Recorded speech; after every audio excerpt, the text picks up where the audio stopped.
Muy bien, hermanos, pues buenas noches a todos. Que Dios les bendiga. Vamos a iniciar nuestra lección de hoy. Es la número 4, la lección número 4 de la materia de sacerdocio y se llama el sacerdocio de Aarón. Como lo veíamos ya en lecciones anteriores, en el Oriente Medio, las religiones paganas tenían sus propios sacerdotes. Sin embargo, los israelitas fueron llamados por Dios para servirle como sus sacerdotes. Pero él quería que ellos, el pueblo de Israel, fueran santos también, apartados. Vamos a ir a Éxodo capítulo 19, en el versículo 6. Y le pido a mi hermana Carmen Silva si nos puede leer Éxodo 19, versículo 6, por favor. Claro que sí, pastor. Éxodo 19, ¿qué, perdón? 6. Ok. Palabra de Dios. Y vosotros me seréis un reino de sacerdotes y gente santa.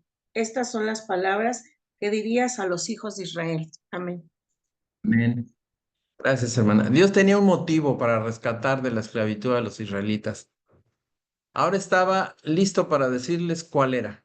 Israel llegaría a ser un pueblo santo, una nación de sacerdotes, para que cualquiera pudiera acercarse a Dios libremente. Ese era al final de cuentas lo que quería Dios. Moisés escribió el libro de Éxodo, ya que Dios quería rescatar de la esclavitud a los hebreos. Vamos a ir a Éxodo, ahí mismo, Éxodo capítulo 19, unos versículos atrás para ver el contexto. Éxodo 19, 1. Dice así la palabra de Dios. En el mes tercero de la salida de los hijos de Israel de la tierra de Egipto, en el mismo día llegaron al desierto de Sinaí. Ahí habían salido de Refidim y llegaron al desierto de Sinaí y acamparon en el desierto. Y acampó allí Israel delante del monte, y Moisés subió a Dios y Jehová lo llamó desde el monte, diciendo, así dirás a la casa de Jacob y anunciarás a los hijos de Israel. Vosotros visteis lo que hice a los egipcios, y cómo os tomé sobre alas de águilas, y os he traído a mí. Ahora, pues, si diréis oído a mi voz, si diereis oído a mi voz y guardareis mi pacto, vosotros seréis mi especial tesoro sobre todos los pueblos, porque mía es toda la tierra, y vosotros me seréis un reino de sacerdotes y gente santa.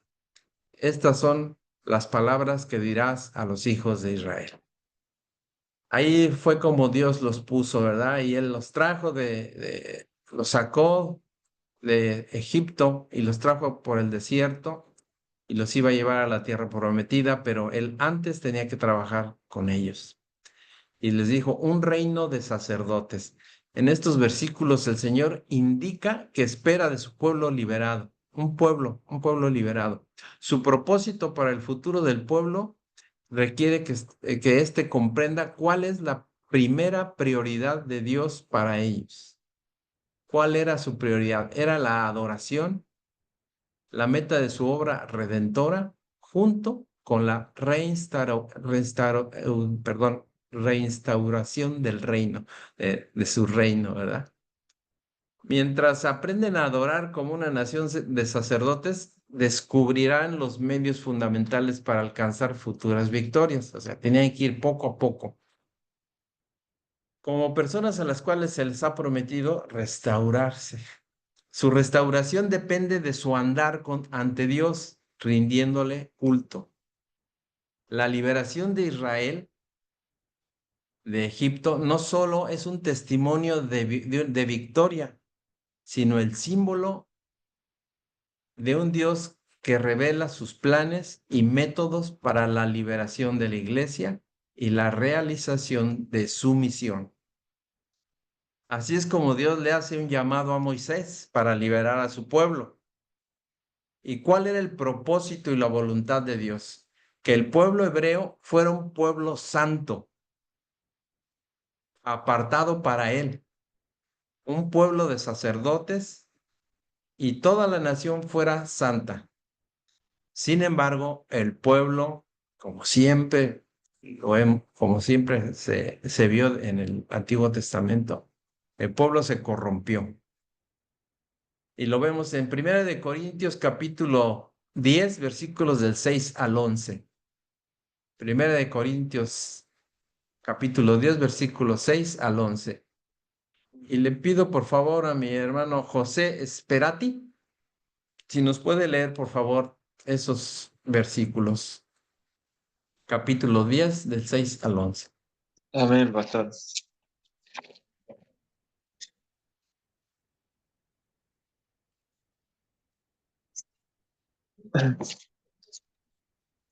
Dice así, 1 Corintios 10, del 6 al 11. Mas Sí, estas cosas sucedieron como ejemplo para nosotros, para que no codiciemos cosas malas como ellos codiciaron, ni seáis idólatras como algunos de ellos, sino según está escrito, se sentó el pueblo a comer y a beber, y se levantó a jugar. Ni forniquemos como algunos de ellos fornicaron y cayeron en un día 23.000. Ni tentemos al Señor como también algunos de ellos le tentaron y perecieron por las serpientes. Ni murmuréis como algunos de ellos murmuraron y perecieron por el destructor.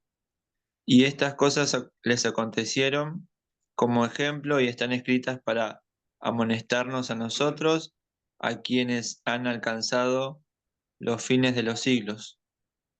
Amén. amén. Gracias, hermano. Pues ahí Pablo le dice a los corintios, ¿no? Lo que sucedió con los hebreos, todo lo que hicieron, y él les está diciendo no caigan en lo mismo.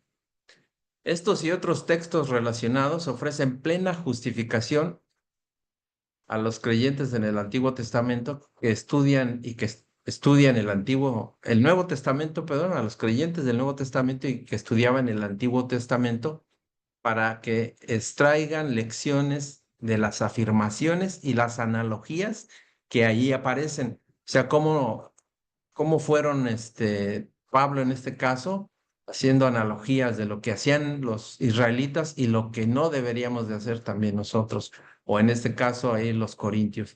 Y en este capítulo 10 de Primera de Corintios, Dios usa a Israel como un ejemplo de inmadurez espiritual mostrado en su autoconfianza y su pérdida de autodisciplina. Ellos se perdieron muchas veces ahí en el desierto. Y no tomó mucho tiempo para que el pueblo se corrompiera, decía, no siguieron el plan de Dios y se desviaron de los mandamientos que le dictó a Moisés.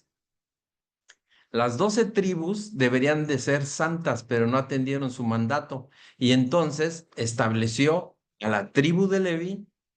Dios puso a la tribu de Leví como sacerdotes para su servicio, representando lo que debería haber sido la nación entera. O no todos pudieron, entonces puso nada más a una sola tribu. Ahora, ¿por qué Aarón y sus hijos necesitaban ser purificados y separados también? Bueno, aun cuando todos los hombres de la tribu de Leví estaban dedicados al servicio de Dios, solo los descendientes de Aarón podían ser sacerdotes. Solo ellos tenían el honor y la responsabilidad de realizar los sacrificios. Estos sacerdotes tenían que purificarse y dedicarse a sí mismos antes de que pudieran ayudar al pueblo a hacer lo mismo. En la ceremonia de ordenación que aparece descrita en los capítulos 8 y 9 de Levítico, ahí lo pueden leer después con calma todo, vamos a ver algunos de los versículos que nos dice de esta ordenanza. Aarón y sus hijos eran lavados con agua. Y lo vemos esto en Levítico capítulo 8, versículo 6. Levítico 8, versículo 6. Dice ahí la palabra de Dios. Entonces Moisés hizo acercarse a Aarón y a sus hijos y los lavó con agua. Fue lo primero que ahí Dios le puso y hizo Moisés. Después dice que hizo vestiduras especiales. Quiero compartirles una imagen de de esta figura para que la vayan viendo ahí en lo que leemos los siguientes versículos. Voy a ver si podemos ahí verlo. Déjenme compartirles la imagen. Ok.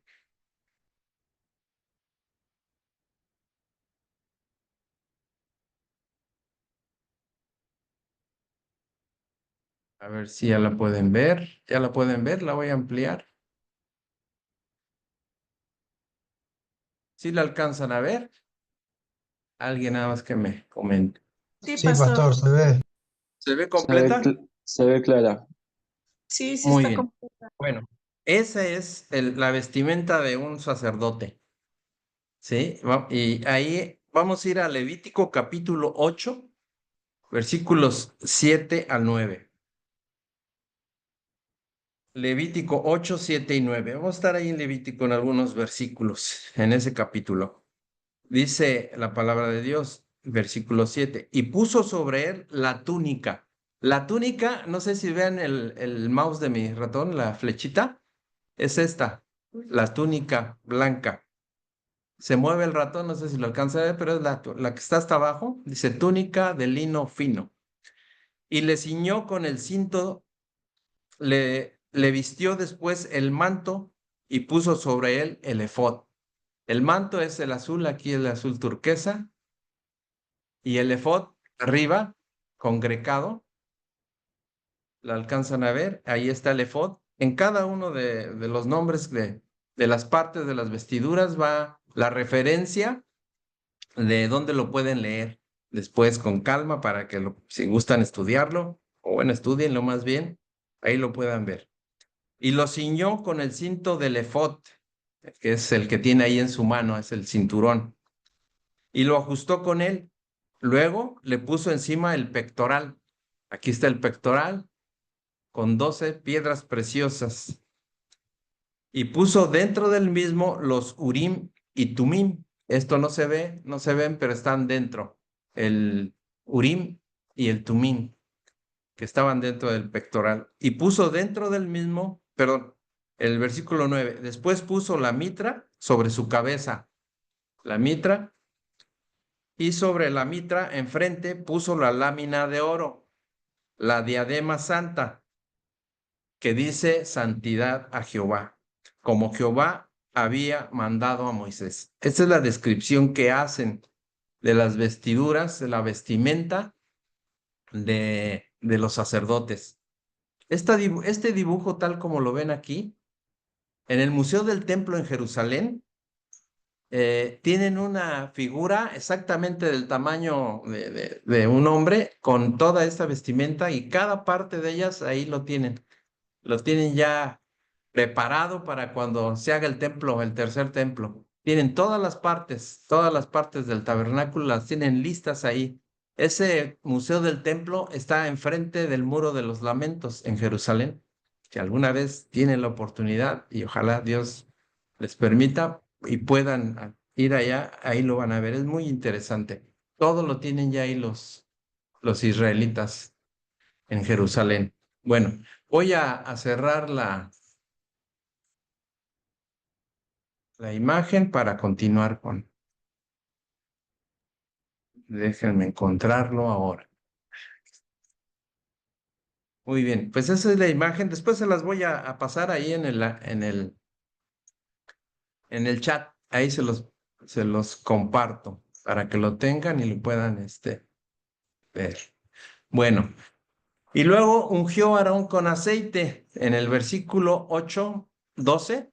Versículo de Levítico 8:12, dice, y derramó del aceite de la unción sobre la cabeza de Aarón y lo ungió para santificarlo. Luego ponían sus manos sobre un becerro mientras lo mataban. Eso les hizo hacer también el Señor. Y esto está en Levítico 8, versículo 14.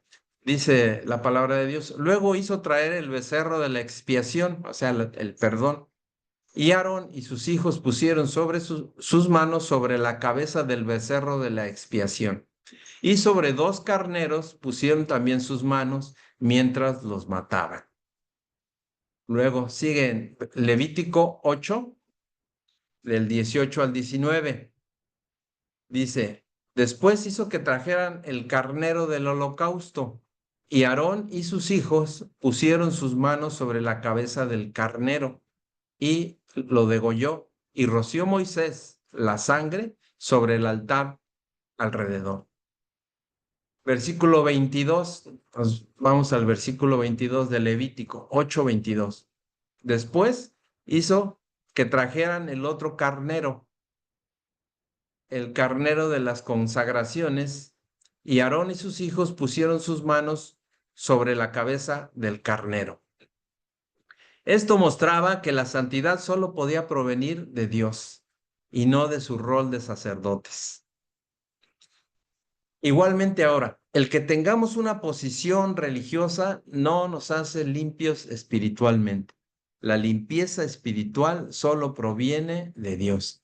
No importa cuán alta sea tu posición y posición, ni por cuánto tiempo la hayas tenido. Debemos depender siempre de Dios para nuestra vida espiritual.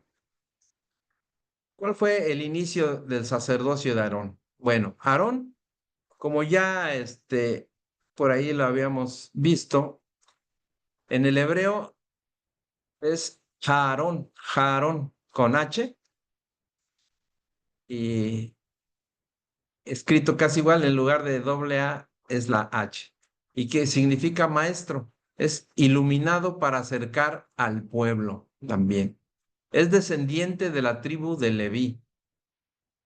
Tuvo una hermana mayor que se llamaba María y un hermano menor de 3 años, menor a él en 3 años, que era Moisés. Moisés era menor que Aarón.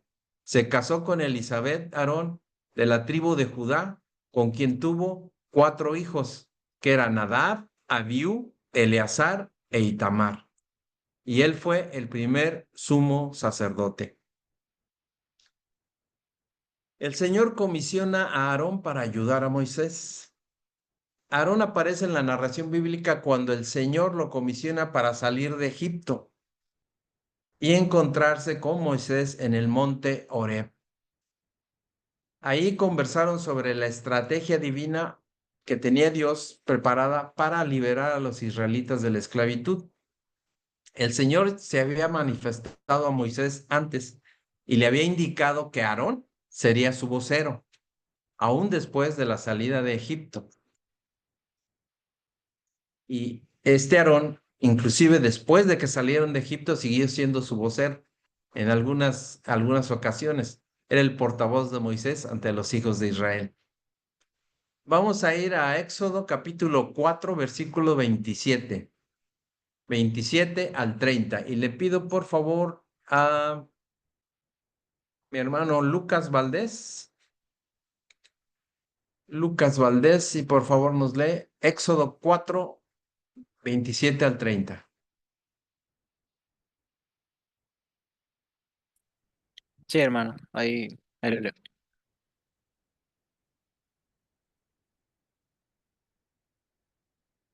4:27 al 30 Correcto.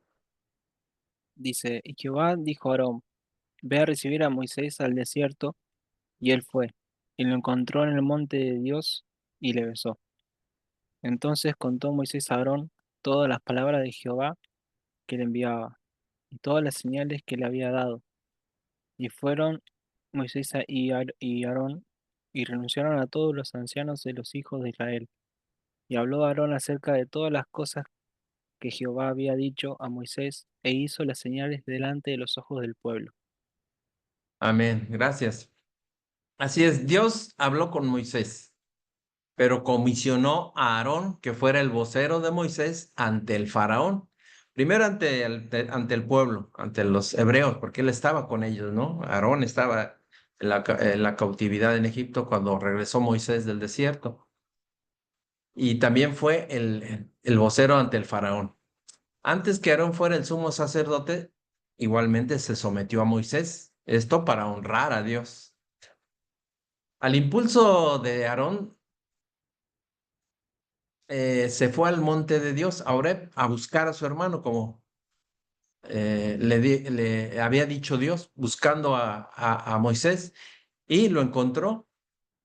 Moisés, ya recuperado, le relató todo a su hermano, como lo leíamos, y los dos fueron a los ancianos de Israel. Y entonces Aarón relató todas las cosas que Jehová le había dicho a Moisés, y éste hizo las señales, porque le dio señales ante el pueblo, ante los ojos del pueblo. Con esto el pueblo le creyó, y al escuchar el relato de Aarón, le creyeron. Parece que el pueblo, pues ahí vieron las señales, vieron las maravillas y le creyeron. Y Dios tendría que probar ahora la fe del pueblo para que fuera duradera. Si ya me creyeron, ya les mostré las señales. Las señales eran demostraciones del poder y de la presencia de Dios. No eran suficientes en sí para producir una fe que salvara. Es como ahora también nos falta a nosotros. No solamente es milagros y todo, sino la fe que tengamos en Dios. Sin embargo, comenzaba el proceso ahí, y aún con sus limitaciones, el pueblo creía. Poco a poco lo fue haciendo. Se había logrado parcialmente ya el segundo paso. Ahora hacía falta persuadir al faraón, que era la parte siguiente. En Refidim, camino a la tierra prometida, ya cuando habían salido, Aarón y Hur ayudaron a Moisés a sostener su vara para combatir contra Amalek y derrotarlo. Aquí estamos brincando estas partes porque nos estamos ubicando en lo que Aarón hizo, en lo que Aarón fue, que era el sumo sacerdote, y cómo Dios lo fue preparando, ¿sí? Entonces, por eso es que él estuvo primero ahí con, con su pueblo en Egipto, después ayudó a Moisés y ahí van ellos saliendo. Y llegan a un punto cuando ya habían salido de Egipto, en donde van a tener un combate contra Amalek. Y vamos a Éxodo 17, versículos 8 al 16.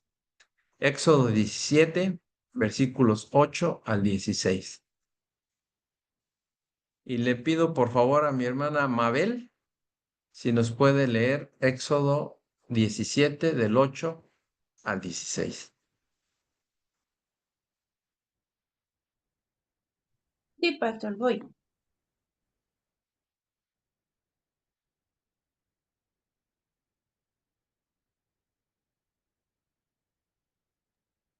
Es Éxodo 17 del 8 al 16. Correcto. Ok. Dice, los amalecitas salieron a pelear contra los israelitas. La batalla tuvo lugar en Refidim. Allí Moisés le dijo a Josué, elige a algunos hombres y sal a pelear contra los amalecitas. Mañana yo estaré en lo alto del cerro, sosteniendo en la mano la vara que Dios me dio para castigar a los egipcios. Josué le dijo, José siguió las órdenes de Moisés y salió a pelear contra los amalecitas. Por su parte, Moisés, Aarón y Hur subieron a la parte más alta del cerro. Mientras Moisés levantaba el brazo, los israelitas les ganaban la batalla a los amalecitas, pero cuando lo bajaba, los amalecitas les ganaban a los israelitas. Y Moisés comenzó a cansarse de mantener sus brazos en alto, así que Aarón y Hur le pusieron una piedra para que se sentara y se colocara uno a cada lado para sostener en alto los brazos de Moisés. Así lo hicieron hasta el atardecer. Y de ese modo Josué pudo vencer a los amalecitas. Más tarde, Dios le dijo a Moisés, escribe en un libro todo lo ocurrido en esta batalla para que nadie lo olvide. Y dile a Josué que yo haré que nadie vuelva a acordarse de los amalecitas. Allí Moisés construyó un altar y lo llamó Dios es mi bandera. pues dijo: Tengo en la mano la bandera de nuestro Dios. Dios les ha declarado la guerra a los amalecitas y a todos sus descendientes. Amén. Gracias. Es una versión diferente, pero se entiende muy bien, ¿verdad, hermanos? Ahí, en esta parte, en esa versión. Muy bien. Pues ahí fue cuando tuvieron esta batalla y Dios les dio la victoria. Y ahí pues estuvieron apoyándose. eh, Moisés lo estuvo apoyando junto a Aarón y Hur para que mientras Josué peleara. Entonces, eso fue. Y ahí le llamó, mi señor, el Señor es mi estandarte, es Jehová Nisi. Jehová Nisi en el versículo 15, ese es lo que decía. Los amalecitas eran descendientes de Amalek, un nieto de Esaú. Era una tribu nómada feroz que vivía en la región desértica del Mar Muerto, ahí en Israel. Parte de su sostenimiento se basaba en las frecuentes incursiones a otros poblados. O sea, peleaban y mataban y robaban y se llevaban todos los botines, pero además mataban por placer. Uno de los más grandes insultos en la cultura israelita era llamar a alguien amigo de Amalek.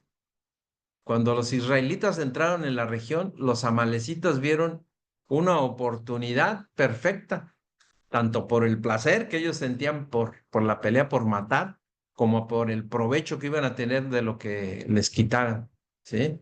Pero esta tribu que era muy hostil se estaba acercando al pueblo equivocado. Realmente estuvieron contra el pueblo equivocado, un pueblo que era guiado por Dios. Para los esclavos israelitas, imagínense, derrotar a esa nación de guerreros que era más que una prueba suficiente, era con esa prueba de que Dios estaba con ellos, como Él les había prometido. Aquí nos encontramos por primera vez a Josué, que más tarde se convirtió en el gran líder que llevó al pueblo de Dios a la tierra prometida, más adelante. Como general del ejército israelita estaba logrando una experiencia valiosa para las grandes batallas que vendrían más tarde. Esa fue la batalla de inicio. Aarón y Hur, que estuvieron ahí parados junto a Moisés, sosteniendo sus brazos en alto para asegurar la victoria contra los amalecitas, eran los principales ahí que le estaban ayudando. También nosotros ahora, hermanos, necesitamos levantar las manos de nuestros líderes espirituales. Llámese pastores, llámese líderes de los diferentes ministerios, llámese evangelistas, ¿sí? Necesitamos ayudar, levantar esas manos. Delegar un poco de responsabilidad, proporcionar una palabra de aliento también y ofrecer una oración por esas personas. Son formas de reanimar a nuestros líderes espirituales en su trabajo, ya sea que se las digamos directamente o que oremos por ellos en secreto también, en nuestras devocionales, por las noches, en las mañanas. Siempre tenemos que estar orando por nuestras autoridades espirituales y por nuestros hermanos también en la fe. También así es como Dios nos pide que debemos ayudar a los caídos para levantar sus manos, así como decía ahí con Jehová Nisi, que Jehová es mi bandera, es mi estandarte y lo debemos de tomar como estandarte, como bandera para ir hacia adelante y tener esa devoción, esa de orar por los demás, unos por otros. Luego, el pacto se completó. Moisés actuó como mediador entre Dios y su pueblo. Dios le pidió a Moisés que subiera después al monte Sinaí junto con Aarón, sus hijos de Aarón y los principales líderes de Israel para permitirles tener una visión de Dios. O sea, les permitió eso, lo que le llaman una teofanía, para solidificar su papel de dirigente. Esto para Moisés. Y esto está escrito en Éxodo 24. Vamos a ir a Éxodo 24 desde el versículo 1 hasta el versículo 11. Y le voy a pedir a mi hermana Mónica García, si nos lee, por favor, Éxodo 24 del 1 al 5 primero. Éxodo 24 del 1 al 5. Sí, permítame, pastor. Éxodo 24. 24 del ¿Me 1 escucha? al 5. Sí, se escucha bien. Ok. Palabra de Dios. Dijo Jehová a Moisés, sube ante Jehová tú y Aarón, Nadab, Abiú y 70 de los ancianos de Israel, y os inclinaréis desde lejos. Pero Moisés solo se acercará a Jehová, y ellos no se acerquen, ni suba al pueblo con él. Y Moisés vino y contó al pueblo todas las palabras de Jehová y todas las leyes, y todo el pueblo respondió a una voz. Y dijo, haremos todas las palabras que Jehová ha dicho. Y Moisés escribió todas las palabras de Jehová. Y levantándose de mañana, edificó un altar al pie del monte y 12 columnas, según las 12 tribus de Israel. Y envió jóvenes de los hijos de Israel, los cuales ofrecieron holocausto y becerros como sacrificios de paz a Jehová. Amén, hermana. Gracias. Bueno, pues ahí Amén. es lo que Jehová les pidió que subieran al monte y que fueran los Aarón, Moisés, Aarón, sus hijos y 70 de los ancianos. Pero no podían tampoco llegar todos, era solamente Moisés el que podía subir. Luego, el versículo 6 al 11, le pido a mi hermano Ernesto Córdoba si nos puede leer Éxodo 24 del 6 al 11. Sí, pastor. Dice, y Moisés tomó la mitad de la sangre y la puso en tazones, y esparció la otra mitad de la sangre sobre el altar. Y tomó el libro del pacto y lo leyó a oídos del pueblo, el cual dijo, haremos todas las cosas que Jehová ha dicho y obedeceremos. Entonces Moisés tomó la sangre y roció sobre el pueblo y dijo, he aquí, la sangre del pacto de Jehová ha hecho con vosotros sobre todas estas cosas. Y subieron Moisés y Aarón, Nadab y Abiú, y 70 de los ancianos de Israel, y vieron al Dios de Israel, y había debajo de sus pies como un embaldosado de zafiro, semejante al cielo cuando está sereno. ¿Hasta ahí? El siguiente versículo, hermano, por favor. Mas no extendió su mano sobre los príncipes de los hijos de Israel, y vieron a Dios y comieron y bebieron. Ahora sí. Amén. Gracias. Pues ahí está cómo fue que subió Moisés y con la sangre, él roció la mitad de la sangre sobre el altar que había puesto y después sobre el pueblo roció la otra mitad. Y esa era la sangre del pacto que había hecho ahí con ellos. Y subieron Moisés y sus hijos, Aarón y sus hijos y los ancianos. Y no les pasó nada. Ellos alcanzaron, o aquí se dice, vieron al Dios de Israel. No tal vez así de manera visible totalmente, pero ahí Él les dio esa oportunidad de tener esa teofanía, ese encuentro. ¿Sí? Y fíjense lo que dice aquí, y el suelo, debajo de sus pies había un embaldosado de zafiro, semejante al cielo, al color del cielo, donde ellos estaban pisando. Y dice, mas no extendió su mano sobre los príncipes, o sea, no los mató, no los fulminó. Y ellos vieron a Dios. Para entender la ratificación de esta rara ceremonia, porque es un poco rara, pero se entiende, debemos entender el punto de vista de la Biblia sobre el pecado y el perdón. Dios es el juez soberano del universo. Él es completamente santo, como el juez más santo de todos.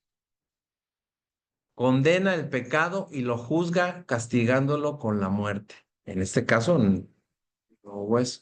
En el Antiguo Testamento aceptaba la muerte de un animal como sustituto del pecador. La sangre derramada del animal era la prueba de que se había dado una vida por otra. Así, por un lado, la sangre simbolizaba la muerte del animal, pero por otro simbolizaba la vida que como resultado de esto se había salvado. Era la muerte, pero también la vida. Por supuesto que la muerte del animal que acarreaba perdón en el Antiguo Testamento era solo una muestra temporal, era una imagen de lo que se esperaba con la muerte de Jesucristo en la cruz.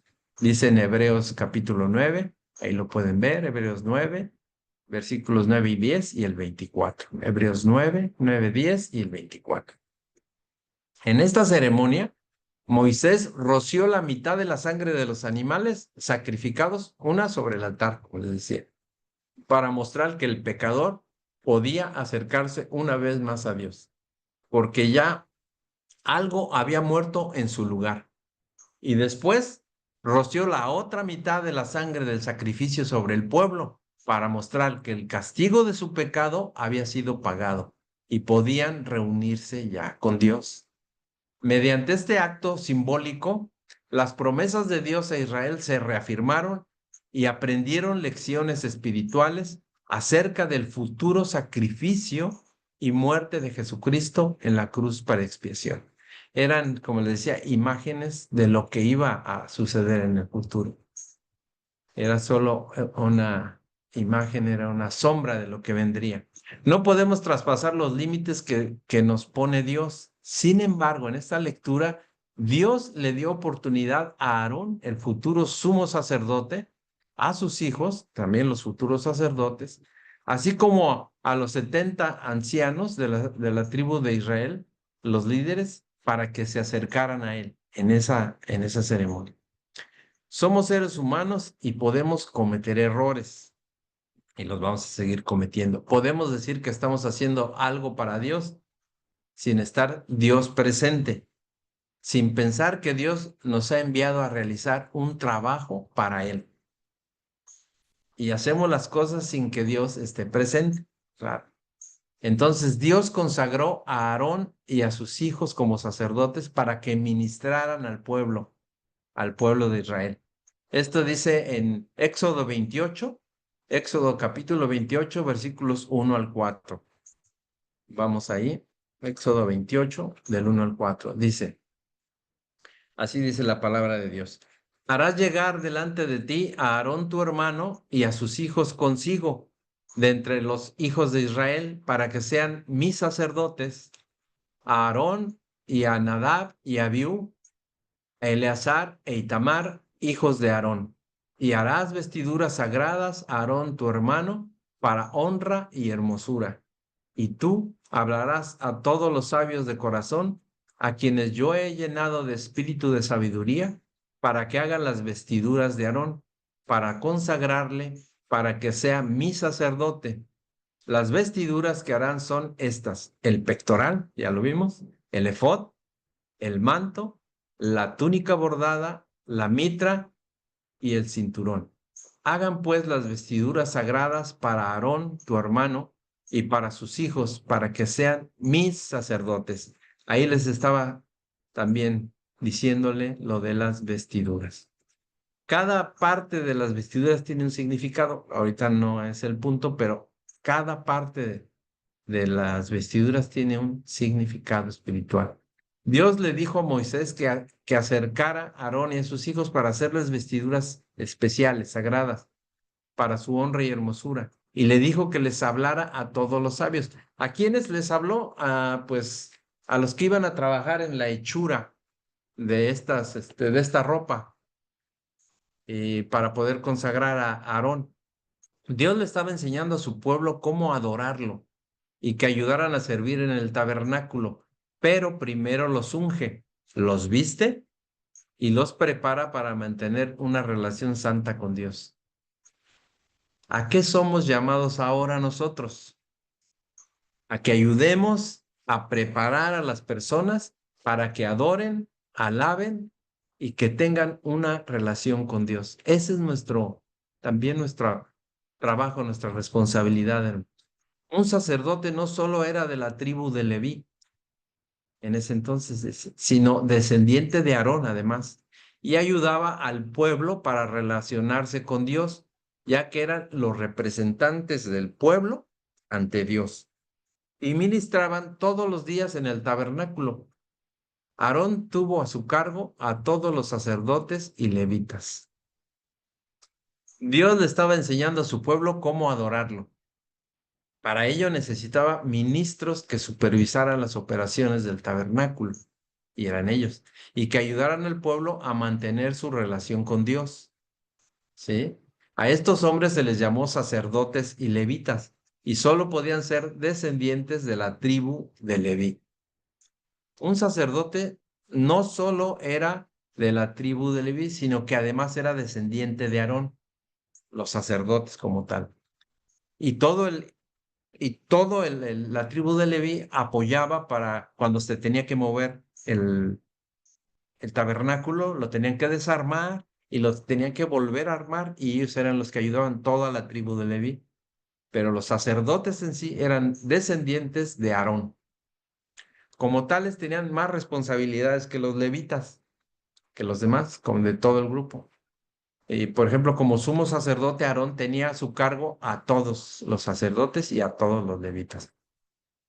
Los sacerdotes realizaban sacrificios diarios, daban mantenimiento al tabernáculo e instruían al pueblo en cuanto a cómo seguir a Dios. Eran los representantes del pueblo ante Dios, y como tales se requería que vivieran una vida congruente con su cargo. Es lo mismo ahora con los mismos pastores, por ejemplo, también, con los hermanos encargados, los líderes, inclusive también. Ahora, Aarón tuvo la oportunidad de ser un líder de valor en aquel momento. Sin embargo, pues, como a tantos puede ocurrir, no quiso ponerse al deseo popular y tomó el camino de menor resistencia. ¿Se acuerdan de ese pasaje? Y aquí lo vamos a leer. Optó por el camino popular en vez del camino profético y cedió a la petición del pueblo en aquel día fatídico, que le pidió que les hicieran dioses visibles. ¿Recuerdan este pasaje? Aarón se mostró débil durante la ausencia prolongada de Moisés cuando subió al monte Sinaí, al encuentro con Dios, al encuentro con Jehová. Entonces, ante la demanda del pueblo, él les pidió que le dieran oro para que les hiciera su becerro, y el pueblo además lo quería adorar. Vamos a Éxodo capítulo 32, versículos 1 y 2. Éxodo 32. Por favor, les pido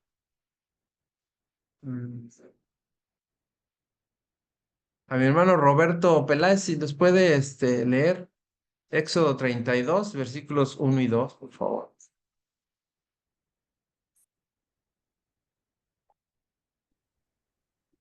Claro que sí, hermano. Éxodo 32, verso 1 dice, viendo el pueblo que Moisés tardaba en descender del monte, se acercaron entonces a Aarón y le dijeron, levántate, haznos dioses que vayan delante de nosotros, porque este Moisés, el varón que nos sacó de la tierra de Egipto, no sabemos qué le haya acontecido. Y Aarón les dijo, apartad los zarcillos de oro que están en las orejas de vuestras mujeres y de vuestros hijos y de vuestras hijas y traédmelo. Amén, hermano, gracias. Y otra vez caían ahí en los ídolos. Aunque Israel había visto actuar al Dios invisible, todavía querían a los dioses que les eran familiares, los que podían ver y moldear en cualquier imagen que ellos quisieran, los animales, lo que ellos quisieran y lo que hacían allá en Egipto. ¿Cuánto nos parecemos a ellos ahora? Nuestra tentación más grande siempre sigue siendo querer moldear a Dios a nuestro parecer, para hacer que Nuestra nos... tentación más grande es querer moldear a Dios a nuestro parecer. A nuestro parecer, ¿sí? Por ahí se quedó abierto el micrófono, hermano. Y para que nos convenga obedecerlo, ¿verdad? O sea, lo moldeamos a nuestro parecer y dice, eso para nuestro provecho. Dios responde con gran ira cuando su misericordia es pisoteada. Ahí pasó eso. Los ídolos nos vuelven ciegos al amor que Él preferiría darnos en abundancia. Dios no puede obrar en nosotros cuando ponemos algo o alguien por encima de Él.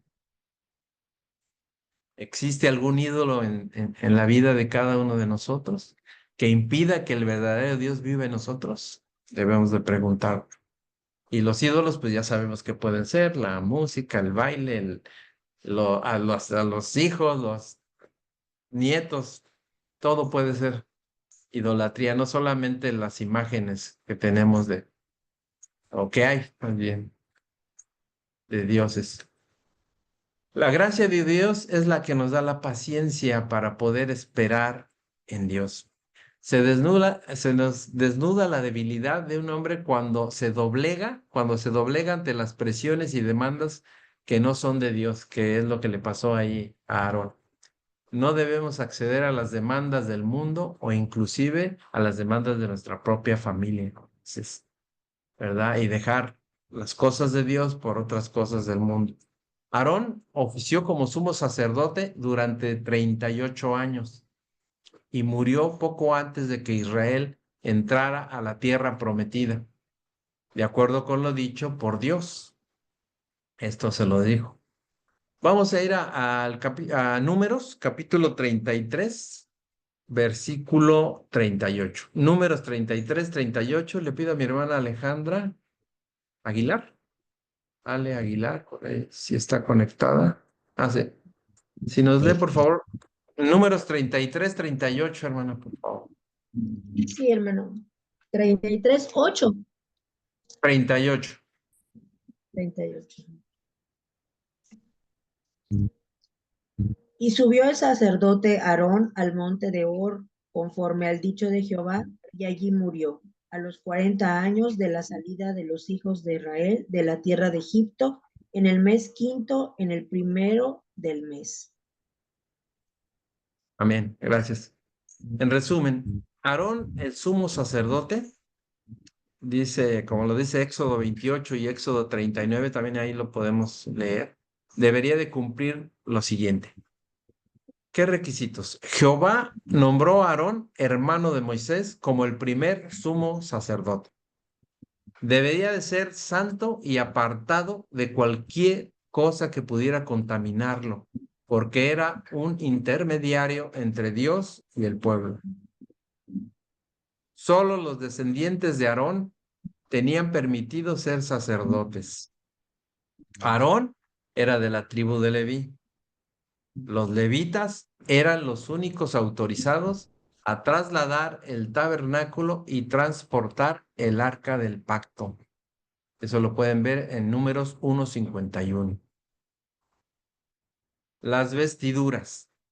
La ropa del sacerdote estaba hecha para honra y hermosura, ya lo veíamos. Llevaba la túnica, los calzoncillos, los adornos de las tiaras y la mitra. Se vestía también con un manto azul, más el efod, que tenía piedras de ónice en las sombreras, con los nombres de los hijos de Israel. Ahí en la imagen que les voy a enviar también lo pueden checar. Se colocaba un pectoral de oro con 12 piedras preciosas que tenían grabados los nombres de las tribus de Israel. Esto lo llevaba a la altura del corazón como memorial delante de Jehová para recordar a Dios. El Urim y el Tumim eran objetos empleados para determinar la voluntad de Dios para el pueblo. Se colocaban en el pectoral, esos los sacaban para echar la suerte, pero no era como la lotería, ¿verdad? No, era para que Dios hablara a través del sacerdote para ver qué era lo que tenían que hacer. Otro punto era el servicio que tenía que hacer el sumo sacerdote. En este caso, Aarón ofrecía sacrificios de becerros y de machos cabríos por sus pecados, primeramente por sus pecados de él y por los del pueblo después. Colocaba la sangre del sacrificio sobre el altar para expiar, o sea, para pagar los pecados y para recibir el perdón de Dios. El sacerdote se presentaba ante Dios para consultar sobre las decisiones que deberían de tomar. Ministraba a Jehová cuidando el tabernáculo, recortaba las mechas en el candelero de oro, el candelero que había de siete velas, o de siete copas. Reponía el pan sobre el altar y quemaba incienso todos los días. El sacerdote también declaraba cuando una persona era limpia o aceptable. Por ejemplo, él declaraba limpia a una persona luego que se hubiera contaminado o hubiera padecido alguna enfermedad en la piel o por tocar a un muerto que recuerdan, también lo habíamos visto, tenían que ser limpiados. Pero ¿qué pasó después en el Nuevo Testamento? ¿Qué fue lo que pasó? ¿Quién se encargó ahora de cumplir los requisitos y el servicio del sumo sacerdote? ¿Quién fue? Pues Jesús. Jesús es el mejor sumo sacerdote, es nuestro sumo sacerdote. Y eso lo vimos en Hebreos capítulo 4, capítulo 5 y capítulo 6. Ahí lo pueden recordar. Los requisitos de Jesús. Jesús fue el cumplimiento del sacerdocio perfecto. Él no era del linaje de Aarón, de la tribu de Leví, sino de un linaje todavía superior. Y ya lo veíamos en las lecciones anteriores. Era del linaje de Melquisedec, lo que lo convertía en un mejor sumo sacerdote. Él vive para siempre, no como Aarón, que ya murió. Dice que murió y pasó el sacerdocio a sus hijos. Jesús es sacerdote y rey, mientras que Aarón solo fue sacerdote. Jesús fue santo y jamás pecó, por lo que no necesita ofrecer sacrificios para sí, o sea, para él mismo. Fue tentado de muchas maneras, pero no cedió. Todos los seguidores de Jesús podemos ahora ingresar al lugar santísimo a encontrarnos con Dios. Eso lo dice Hebreos capítulo 9, versículo 19. Y el servicio. Jesús no sacrifica animales porque la sangre de las bestias no quitan el pecado, sino que solo hace que la persona sea ceremonialmente limpia. Era lo que pasaba. Jesús ahora se ofreció a sí mismo como el perfecto Cordero de Dios. Él fue el sacrificio perfecto, necesario, el único para quitar los pecados para siempre. Su muerte voluntaria fue el sacrificio final que se necesitaba. Era es nuestro sumo sacerdote. Y vamos a leer en Hebreos 7, Hebreos capítulo 7, versículo 25. Lo voy a leer en otra versión. Y dice, por lo cual Él también es poderoso para salvar para siempre a los que por medio de Él se acercan a Dios, puesto que vive perpetuamente para interceder por ellos. Así como Aarón en el Antiguo Testamento ministraba para interceder por todo el pueblo ante Dios, ahora Jesús, que es nuestro sumo sacerdote en el cielo y se presenta ante Dios todos los días a nuestro favor.